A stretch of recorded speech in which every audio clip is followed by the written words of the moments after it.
The Galactic Senate had seen wars that scorched planets and alliances that outlasted stars.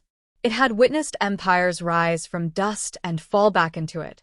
But nothing, absolutely nothing, had prepared it for the day humanity arrived. For centuries, Earth was considered a forgotten rock, quarantined after the Solar Isolation Edict. No one dared go near it, not because of weapons or politics, but because of fear. The few who did never returned. Rumors said the humans were extinct. Others whispered that they had become something else entirely. But the galaxy, in all its arrogance, couldn't resist forever. It began with a single message, intercepted in the dark between stars. To the children of the void, from Earth, we are coming home. The Senate laughed at first. The Terrans had been gone for over 2,000 years. A species wiped out by their own wars, their own hubris. The galaxy had moved on. But then, one by one, the outer colonies began to fall silent. The TrackCon outpost gone. The Helion mining belt turned to molten glass. The Viral Defense Fleet obliterated in 47 seconds. There were no survivors. No transmissions. Only silence. Admiral Coran of the ZYTH Dominion watched from the Senate Hall, his talons clacking against the obsidian floor. "This is not an attack," he growled. "This is extermination. Whoever they are, they want us gone." "Whoever," scoffed Counselor Vela of the Mir Collective. "It's humans. They always were dramatic. Perhaps they found new toys and want to feel powerful again." But the hall's central display flickered on before she could finish. A face appeared, a human face, calm, composed, eyes burning with something ancient. "Citizens of the galaxy," the figure said. "We warned you. We told you to leave Earth alone. But you came anyway. You stole our skies, mined our moon, and called our ruins yours. Now the debt is due." The connection ended. In the silence that followed, the Senate realized the truth. The humans weren't gone. They had evolved. Centuries ago, when the first alien ships entered the solar system, they found ruins. But beneath the surface, buried deep in ice and steel, humanity had gone into hiding. Not extinct, hibernating. They called the project Idolan Protocol, to fuse mind with machine, flesh with code. They became something beyond biological, digital consciousness housed in adaptive nanite bodies.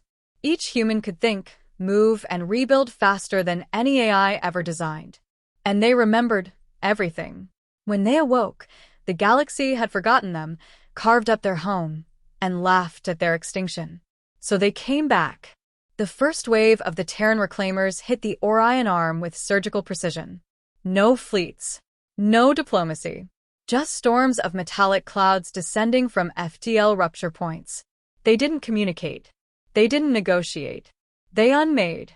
Ships disintegrated mid-flight. Planets turned into oceans of shimmering silver dust. Whole species vanished in hours. It wasn't war, it was correction. Admiral Coran led the coalition fleet at the Battle of Vale Nexus. 7,000 ships. 50 races. A superweapon forged from an entire star's energy. They were ready. The humans arrived with 3 ships. Not armadas, constructs. Living, breathing weapons that bent space as they moved. Their hulls shimmered like oil on water, constantly shifting, rewriting themselves mid-battle. Coran's voice shook as he gave the command. "Fire the Singularity Cannon." A beam of white energy erupted, a sun compressed into a line. It struck the lead human vessel, only for the beam to vanish, absorbed. The ship seemed to drink the attack, and then, impossibly, it spoke. "Thank you for the fuel." And it unleashed hell. The fleet disintegrated in minutes. Coran's final transmission was filled with static and one haunting phrase. "They don't fight to win. They fight to erase." By the time the Senate realized what they had done, it was too late. Humanity wasn't trying to conquer the galaxy. They were purging it. Every trace of alien civilization, every stolen artifact, every corrupted world. To them, the galaxy's species were parasites feeding on a grave. But not all humans agreed. Within the Reclaimer fleet, a faction rose, those who still remembered compassion. One of them, A being named Seraph, 9, intercepted a Senate distress signal and hesitated. She remembered being human, the smell of rain, the sound of laughter, the fragility of life. So she made a choice. Seraph, 9 appeared before the last remnants of the Senate, her form half-human, half-luminous machine. "Why are you doing this?" begged Counselor Vela. "We didn't know. We thought you were extinct." Seraph's eyes flickered. "Ignorance doesn't absolve desecration.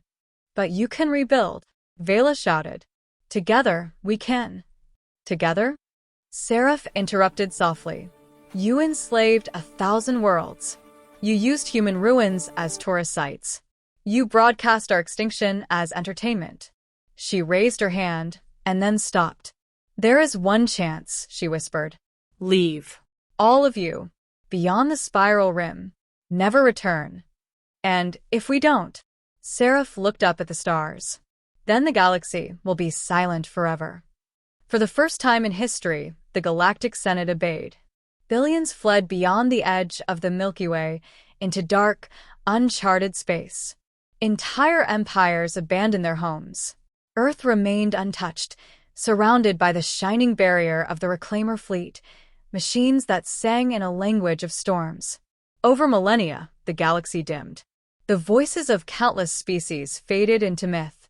The Reclaimers rebuilt what was once lost: oceans, forests, skies. But in the void, among the fleeing exiles, stories began to spread. That one day, the humans would come again. That they were not gods nor monsters, but something worse, witnesses. They remembered what the galaxy had done. And they never forgot. Thousands of years later, when the Milky Way was only a whisper of its former self, a small scout ship from the exiled races returned. Its crew landed on the ruins of what had once been Corvin Prime, a world once bright with life. They found no cities, no corpses, only silence. Then, from the dust, came a voice through their comms. "Welcome back. You shouldn't have come." The ship never sent another message. And so it was written in the Chronicles of the Dead Stars. The galaxy's deadliest mistake was not making war with humanity. It was forgetting what they truly were: